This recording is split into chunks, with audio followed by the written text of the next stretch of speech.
vector homework. And there's a couple tricky ones on here. So let's take a look at this first one. Vectors A and B, and then we're given the vectors, and A equals B. Find the values of x and y. So if we look at this, we have x has to equal 6 minus y. And then the bottom component, the vertical component, x plus y has to equal 2x minus 3.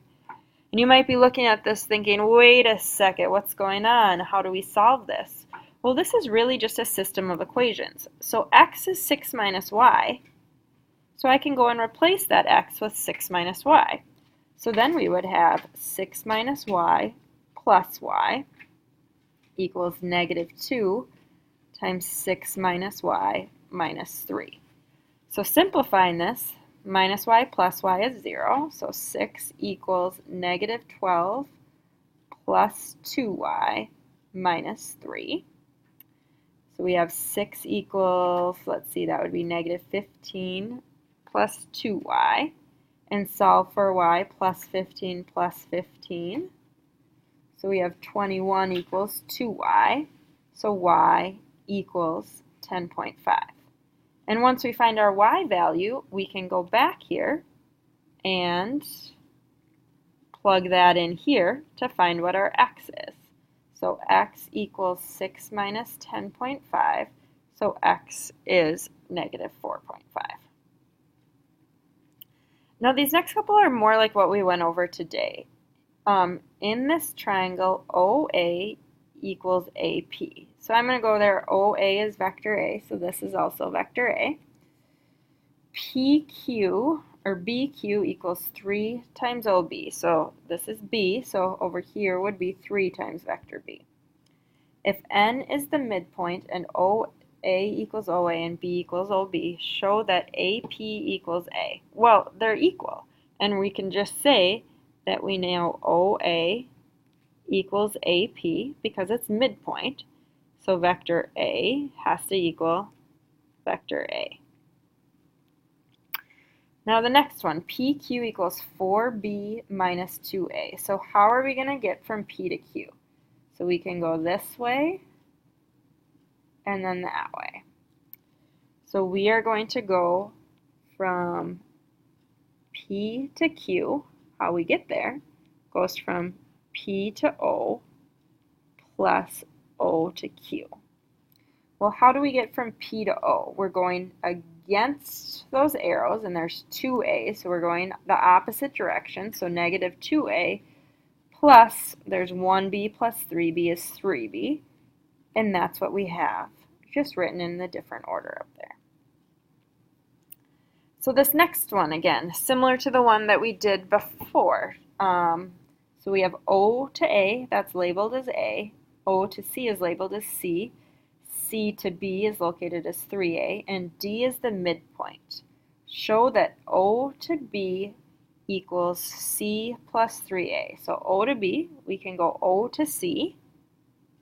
So OB equals OC plus C to B. So O to A is C plus 3A. Now how do we get from A to B? So A to B, we can go that way again. So we have to go A to O plus O to C plus C to B. So A to O, that would be the opposite of A, plus O to C, that's just directional C, plus C to B, that's the same direction, so plus 3A, so that equals 2A plus C. And how do we get from O to D?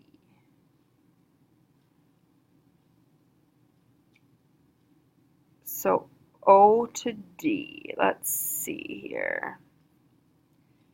And there's a variety of ways we can do this. We could go O to A,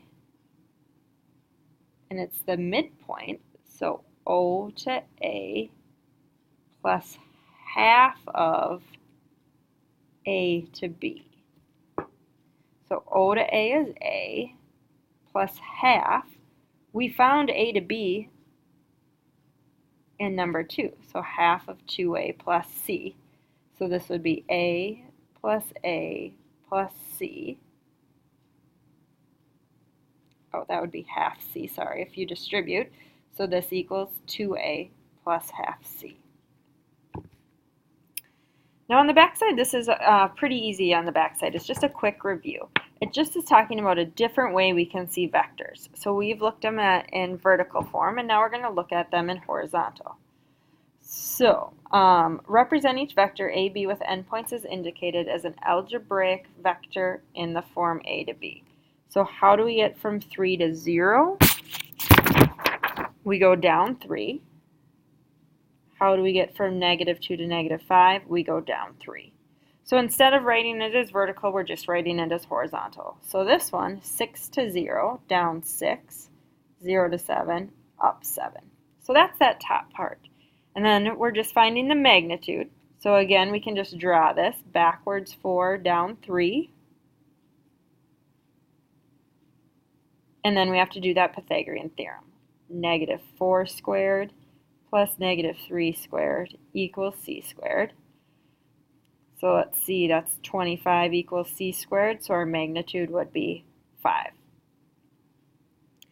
And then you're just doing some adding and subtracting of vectors like you've done before.